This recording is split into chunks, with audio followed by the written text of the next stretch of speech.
Estados Unidos, nos acompanhando, que a graça do Senhor esteja sobre todos.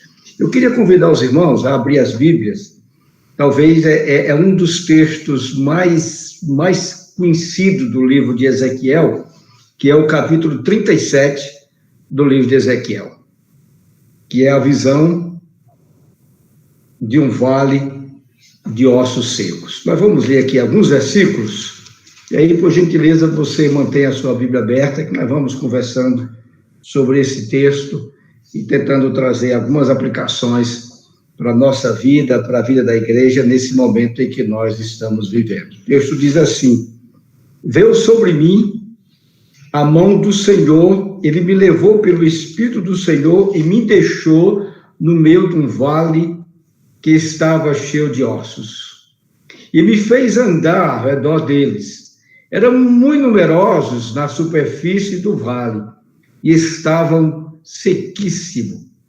Então me perguntou: filho do homem, acaso poderão reviver esses ossos? Respondi: Senhor Deus, tu o sabes. Disse-me ele: profetiza a esses ossos, e diz: ossos secos, escutai a palavra do Senhor. Assim diz o Senhor Deus a estes ossos: eis que farei entrar o Espírito em vós e viverei. Porém tendões sobre vós e fareis crescer carne sobre vós. Sobre vós estenderei pele e porei em vós o meu Espírito e vivereis. E sabereis que eu sou o Senhor. Então profetizei. Segundo me for ordenado, quando eu profetizava, houve um ruído, um barulho de osso que batia contra ossos e se ajuntava cada osso ao seu osso. Olhei, e eis que havia tendões sobre eles, e cresceram as carnes, e se estenderam a pele sobre eles, mas não havia nele um espírito. Então me disse o Senhor: profetiza ao Espírito, profetiza ao Filho do Homem, e assim diz o Senhor Deus: vem dos quatro ventos, ó Espírito, e assopra sobre estes mortos para que vivam. Profetizei como me ordenaram, e o Espírito entrou neles, e viveram, e se puseram em pé um exército sobremodo numeroso. Então me disse: filho do homem, esses ossos são toda a casa de Israel. Que o Senhor aplique ao nosso coração a sua santa e preciosa palavra. Vamos orar? Senhor, nós queremos te dar graças porque o Senhor é bom e o Senhor cuida de nós. Queremos que o Senhor abençoe os irmãos que nos acompanham pela internet, nas suas casas, onde estiver quaisquer um deles conectado conosco, que a graça do Senhor Jesus seja sobre a vida deles. Abençoa, Deus, a tua igreja ali em Monteiro, seu pastor, reverendo Altino, seu conselho, a sua liderança. Pedimos a Deus pela igreja lá em Patos, o Senhor esteja abençoando, ó Deus, o conselho daquela igreja, juntamente com o seu pastor, a liderança daquela igreja, os queridos irmãos ali. Nós pedimos isso porque sabemos que o Senhor é poderoso para fazer infinitamente mais, muito mais daquilo que pedimos ou pensamos. Que o Senhor aplique ao nosso coração a tua santa, verdadeira e preciosa palavra. Em nome de Jesus. Amém. Meus irmãos, na alegoria clássica do livro de John Bunyan, O Peregrino, o personagem principal tem o nome de cristão. Ele cai num brejo lamacento, chamado ali de desfiladeiro do desespero. E ele se esforça para se livrar daquilo. No entanto, o fardo pesado nas suas costas puxa para baixo e ele começa a afundar.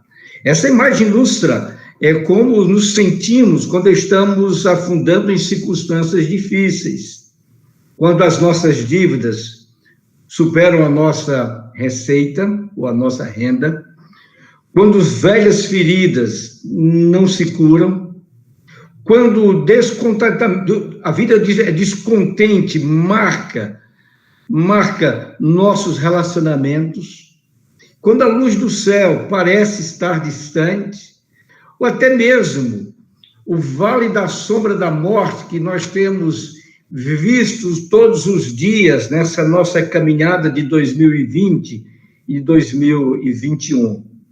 Eu acho que não tem ninguém que não tenha tido um parente ou um amigo ou alguém bem próximo que não tenha sido ceifado pelo Covid-19. Diante de tudo isso, o desânimo, o abatimento, a dor e o sofrimento toma conta de nós. E aí eu quero chamar isso de poço de lama. Ao longo da nossa jornada de vida, eu quero chamar isso de vale de ossos secos. Eu quero usar isto na expressão do salmista, do Salmo 23, o vale da sombra da morte. Ou até mesmo pensando em Elias, aquele momento de 3 anos e 6 meses sem chuva, quando Elias vai para a nascente do Querite, e ali é alimentado por um corvo todos os dias, ele come e dorme até que a fonte seca. É essa situação em que nós estamos vivendo. Desfiladeiro do desespero, morte, vale dos ossos secos. A visão do vale de ossos secos talvez seja a cena mais conhecida de todo o livro do profeta Ezequiel. Esse texto trata de um assunto urgente e necessário para a vida da igreja nos nossos dias. A cena do vale de ossos secos é um retrato, muitas vezes, da igreja contemporânea, mas também da nossa vida.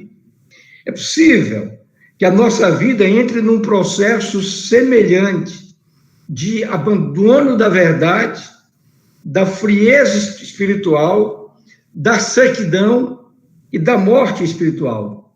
Pessoas que recuaram, pessoas que se desviaram, pessoas que abandonaram a verdade, pessoas que perderam o rumo, pessoas que perderam o primeiro amor. Jesus Cristo, no chamado Sermão do Monte, chega a alertar esses fatos de muitas pessoas que ainda estarem mantendo nos lábios uma confissão e até no coração uma espécie de fervor, mas já abandonaram o Evangelho.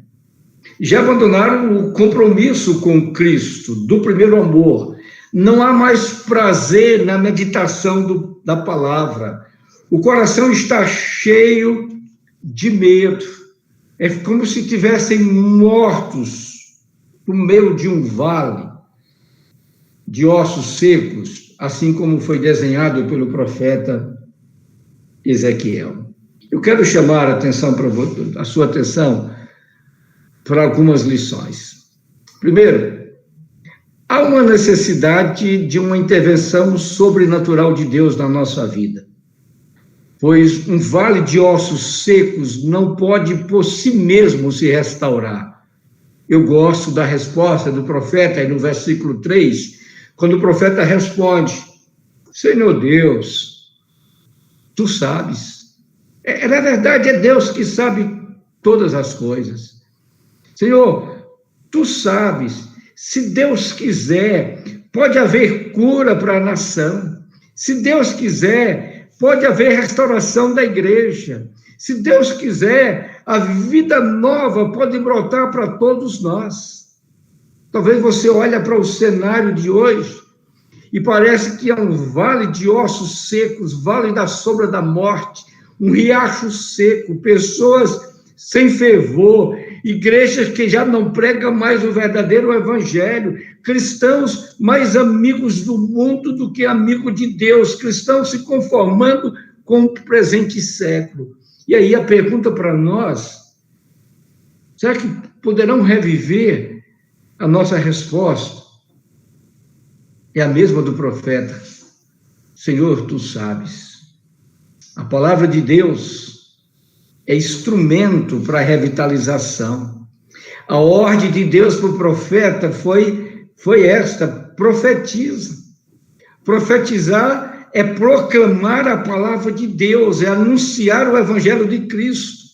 É interessante observar a ordem divina, profetiza o Espírito. Talvez foi sem graça para Ezequiel falar para aqueles ossos, mas de repente começa a haver um barulho, osso com osso, cada um se encaixando. De repente há esqueletos, tendões, peles, mas não há vida, e ele profetiza o Espírito. Será que nós não poderíamos, nesta noite, também dizer: ó Espírito Santo, vem dos quatro cantos, sopra de novo sobre a nossa vida, sobre a vida da igreja, sobre a vida da nossa nação. O texto diz que quando o Espírito entrou naqueles corpos sem vida, eles se levantaram com vida como um grande exército. É muito importante entendermos que nós precisamos do Espírito do Senhor. A igreja não pode caminhar sem o poder do Espírito Santo. Hoje, tão somente hoje, é o tempo de orarmos, é tempo de arrependimento, é tempo de convertermos dos nossos maus caminhos, é tempo de voltarmos a Deus com sinceridade no coração, é tempo de voltar ao início de tudo, é tempo, pela graça, pela misericórdia, pelo poder de Deus, para que o Senhor possa intervir na vida da nossa igreja, na nossa vida, e trazer restauração, porque a vida quando o Espírito de Deus sopra sobre nós. Isso me faz lembrar a vida histórica do reverendo Billy Graham, quando criança, em uma excursão com a sua turma, eles foram visitar a casa em que João Wesley morou. E ali o guia disse: olha, esse lugar aqui era onde estava a cama de João Wesley. E aqui ele se ajoelhava todos os dias e orava pedindo um avivamento. Dentro dessa história, recentemente, eu me lembrei do reverendo bispo Robson Cavalcante. Antes, há alguns anos atrás, pelo menos uns 2 anos antes dele morrer, ele ligou para mim e disse: reverendo, eu queria ir com a minha igreja ao Colégio 15, porque naquela ocasião eu estava completando 50 anos em que ele havia se convertido. Ele era de uma família que o pai não queria que ninguém fosse crente. E aí ele veio aqui, eu recebi, eu acompanhei, e aí fomos naquele prédio antigo. Num certo momento ele entra num quarto e disse assim: o senhor pode orar pela gente? Era aqui que todos os dias em que eu orava e dizia: Senhor, sopra sobre a minha vida. E aí nós oramos, a igreja cantou, fizemos um ato de ação de graças, e eu volto para a história de Billy Graham. Quando todas aquelas crianças voltaram para o ônibus, quando foram contar os meninos, faltava um. A gente sempre conta, faz discussão com criança, a gente sempre conta os alunos quando volta. Faltava um. E alguém correu, e aí entrou no casarão, e ao entrar no quarto de João Wesley, estava lá, Billy Graham ajoelhado. E aí aquele professor esperou, ele terminou a sua oração, pegou pela mão, não repreendeu, conduziu para o carro, mas perguntou: o que é que você pedia? Ele disse: eu só pedi que o Senhor pudesse fazer de novo. Faça de novo, Senhor. Será que não está na hora da igreja pedir: Senhor, faça de novo. Sopra sobre essa nação de vale de ossos secos. Sopra sobre a nossa vida, sobre o nosso casamento, sobre a vida dos nossos filhos, sobre a vida da igreja. Sopra, Deus, no estado da Paraíba. Sopra, Deus, no estado de Pernambuco. Sopra, Senhor, sobre a nossa vida. Sabe por quê, irmãos? Porque a crise desesperadora da nossa nação não limita a ação de Deus. Ouça bem, a crise é um tempo de oportunidade. Os grandes avivamentos da história começaram exatamente em tempo de profunda sequidão espiritual, de apatia religiosa, de abandono de fé. Nós estamos vivendo uma aguda crise na nossa nação, espiritual, moral, política. A minha oração nesta noite é: Senhor, faça de novo. Mas a crise não pode impedir a mão de Deus agir. Quando o povo de Israel estava como um vale de ossos secos, Deus realizou um milagre e pôs a nação de pé. Senhor, realiza um milagre na nossa vida. O milagre da restauração, ela não é obra humana, é iniciativa divina. A nação de Israel não podia se levantar, o Brasil não pode se levantar sozinho, eu não posso, você não pode, só o Espírito Santo do Senhor. Não é pelo próprio esforço. Nós estamos vivendo espiritualmente a semelhança do vale de ossos secos. Não havia vida neles. Ó Deus, se manifesta, restaura as coisas, salva os perdidos, nos leva, ó Deus, a termos o mesmo amor no início de tudo. É Deus que age hoje na vida da igreja, na nossa vida. É Deus que nos restaura. Dele vem a nossa cura. Dele vem a nossa libertação. É Ele que nos põe de pé quando nós nos prostramos e nos quebrantamos diante dele. Ouça bem, meus irmãos, nosso Deus é o Deus da esperança, é o Deus que vivifica. Diante das pressões do mundo, vem o desânimo. Muitas vezes nós nos sentimos com ossos secos. Em Deus está toda a nossa esperança. Versículos 1 e 2 diz: vem sobre mim a mão do Senhor, que venha sobre nós. A esperança é o combustível que nos alimenta em nossa jornada rumo ao futuro. Sem esperança, nós tombaremos vencidos na estrada da nossa vida. Sem esperança, a nossa alma murcha, o calor da nossa existência seca, nosso sorriso se apaga nos nossos lábios, o choro embaraça a nossa visão. Esperança em Deus é a promessa, de acordo com as Escrituras. Devemos depositar e confiar no Senhor. Talvez a nossa oração seja semelhante à do profeta Ezequiel. Senhor, tu sabes. Então, profetizo sobre a sua vida. Faça de novo. O salmista escreveu o Salmo 40 e ele diz assim: esperei confiantemente pelo Senhor e ele se inclinou para mim quando eu clamei por socorro.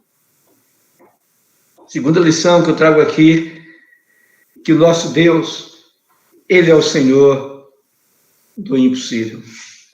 Eu sei, irmãos, eu sei que Deus conhece a nossa situação, Deus conhece o caminho que eu ando, Deus conhece a minha dor, mas eu sei também, creio que depois de terminado as provas, Ele vai nos abençoar de uma maneira especial. Ele não nega as provas, mas há esperança além delas. Deus sabe, é o que o profeta diz. Deus vai recompensar. É isso que encontramos quando chegamos ao vale da sombra da morte, no vale de ossos secos, quando a nascente do Queribe falhou, não tinha mais água. Ele é o Senhor vencido. Os escritores do Novo Testamento nos asseguram que o nosso Pai Celestial tem definitivamente tudo sob controle em nossa vida. Paulo escreveu que os crentes em Cristo foram predestinados conforme o plano daquele que faz todas as coisas segundo o propósito da sua verdade. Em outras palavras, Deus tem um plano para a sua vida. Deus tem um plano e nada vai desfazer o plano do Senhor.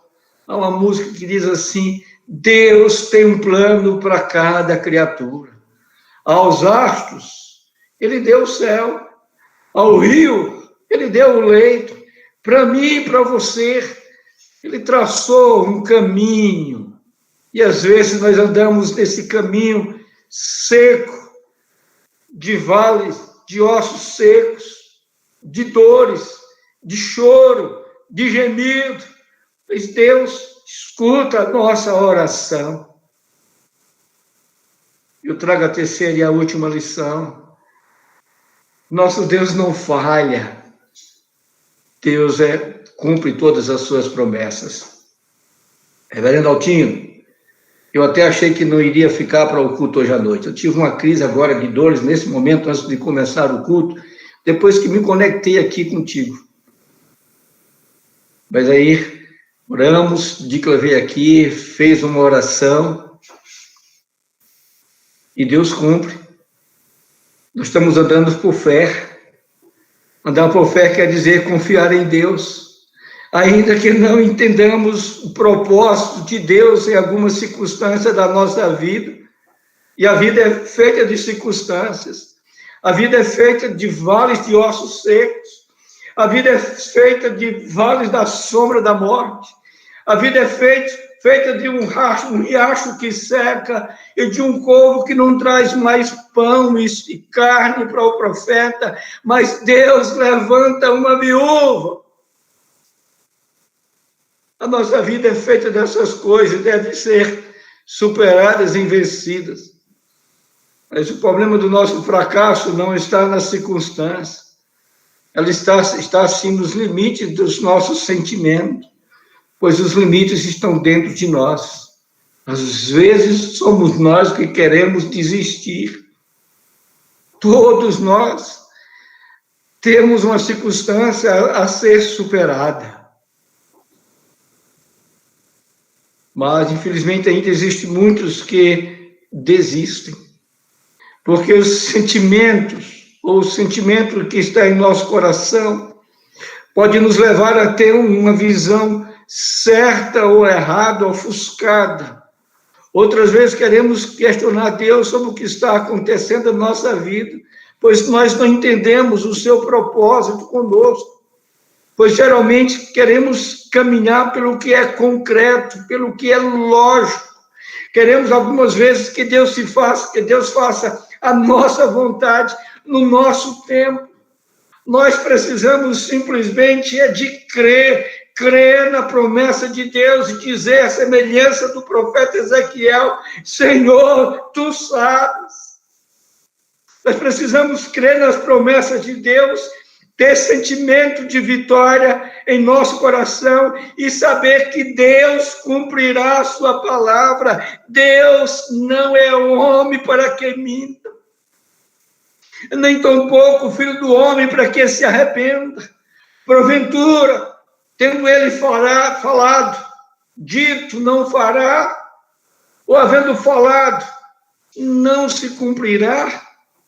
Nós temos que seguir o caminho do Senhor, crendo que Deus irá cumprir a sua promessa na nossa vida. Quando temos fé, os sentimentos são de perseverança, são de esperança, são de força, são de ânimo. E a resposta é a semelhança do profeta: Senhor, tu sabes. Jesus disse assim: no mundo tereis aflições. Tem bom ânimo, isto é, tenha sentimento de fé, tenha sentimento de valentia, de perseverança, de esperança, que a sua visão será corrigida nas circunstâncias. Eu quero concluir. Para a frieza e o desânimo, o remédio é a ação do Espírito Santo. Quando Ezequiel profetiza, é osso com osso, depois tendões, carne, peles, mas não havia vida. Mas Deus disse, profetiza, chama o Espírito dos quatro cantos de vento, chama o Espírito. Quando criança lá em Vaz Alegre, meu pai plantava arroz, e eu ajudei muito meu pai no plantio de arroz.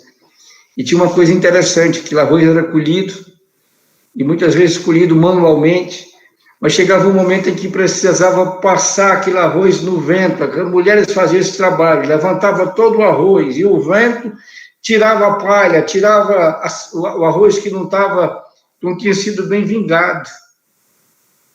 Tinha um fenômeno interessante. Tinha hora que faltava vento, e elas assoviavam. Eu não sei porquê, mas o vento chegava. Que o Senhor possa soprar sobre a nossa vida.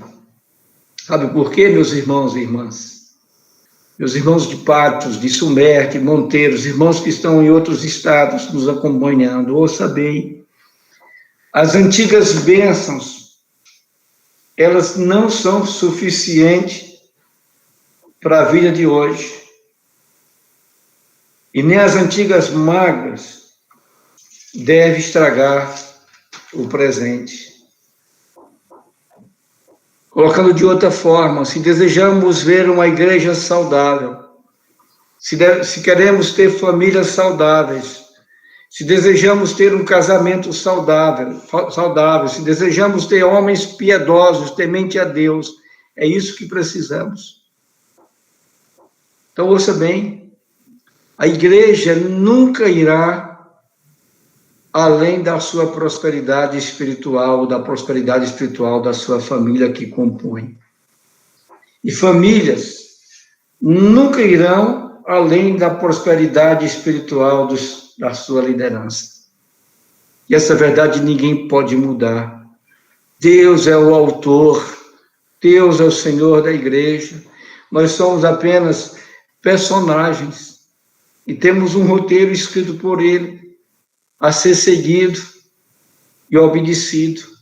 Nosso desafio, enquanto cristão, é frutificar em meio à crise, é fecundar em meio à inexistência, em meio ao caos, as relações familiares, em meio ao caos dessa nossa nação, da frieza espiritual.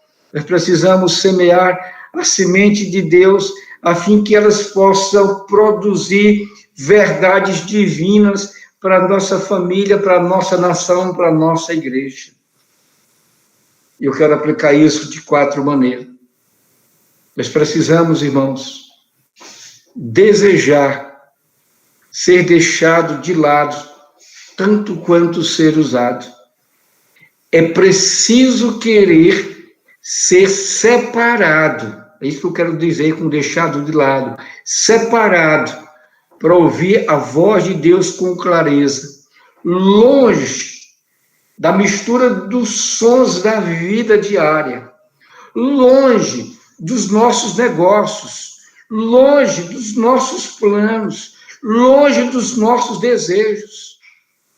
Precisamos aprender o profundo e duradouro valor de uma vida no meio de um vale de ossos secos, ou do vale da sombra da morte. Segundo, a direção de Deus inclui provisão para a nossa vida. Deus diz assim para Elias, referindo ao riacho, vai para a nascente e vive ali. E diz que corvo trazia pão e carne todos os dias, 2 vezes por dia. Ele comia, bebia da nascente e dormia.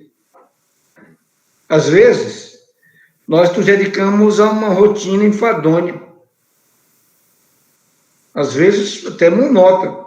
Se levantar todos os dias, aquele mesmo horário, olhar para um corvo que acabou de trazer um pão, um pedaço de carne, sem saber onde é que ele arrumou aquilo, comer, beber água da nascente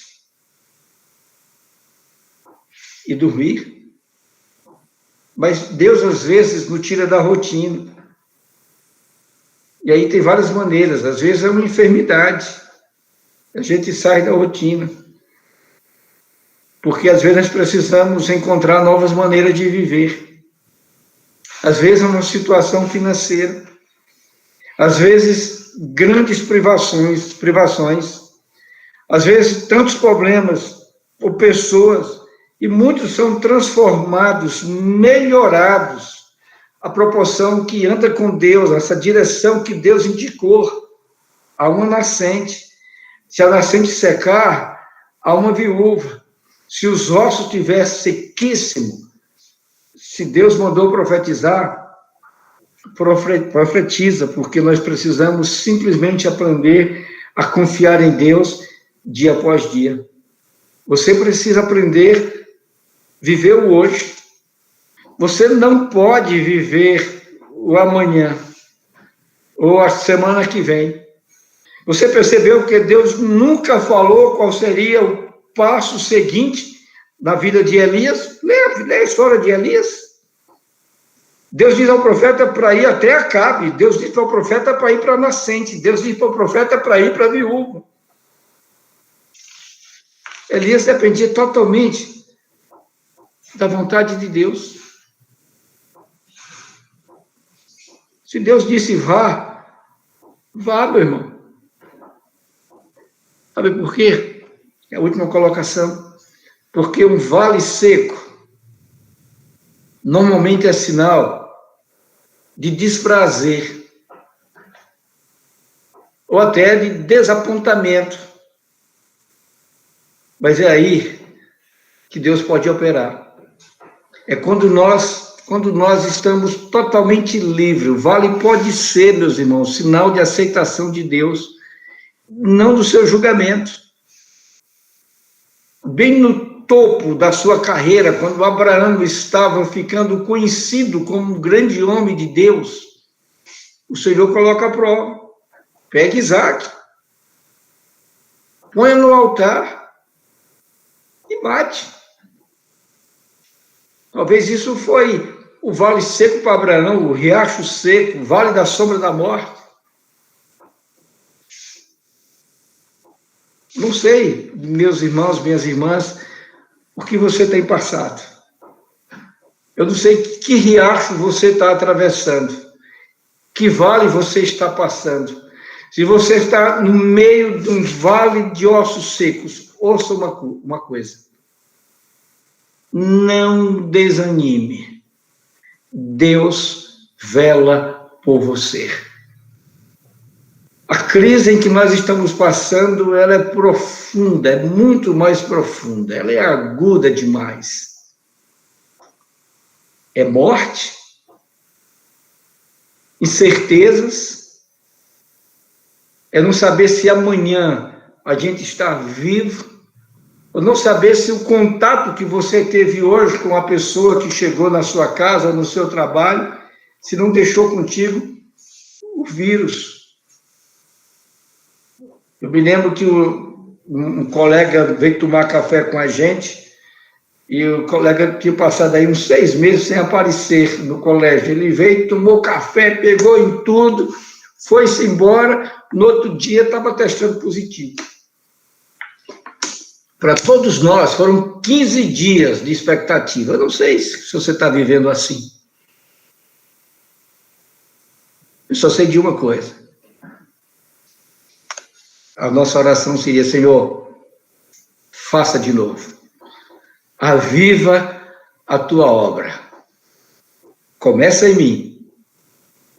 Começa na minha casa. Estende a Deus até Patos. Vai para Monteiro, Senhor. Abençoa, Deus, esse Nordeste. Salva, Deus, essa nação. Que o Senhor nos abençoe. Quero voltar ao início de tudo. Faça de novo, Senhor. Essa é a minha oração. Que Deus nos abençoe. Obrigado, reverendo Altino, pela oportunidade. Obrigado aos irmãos aí de Monteiro, um abraço. Deus abençoe. Os irmãos de Sumbé, um abraço. Os irmãos da Igreja Presbiteriana de Monteiro, o nosso abraço e a nossa gratidão a todos vocês que têm orado por nós. Continue. Nós estamos exatamente no meio desse riacho seco, mas Deus tem as suas provisões. E a minha oração tem sido essa. Quero voltar ao início de tudo. Faça de novo, para o louvor da tua glória. Em nome de Jesus. Amém. Amém, amém.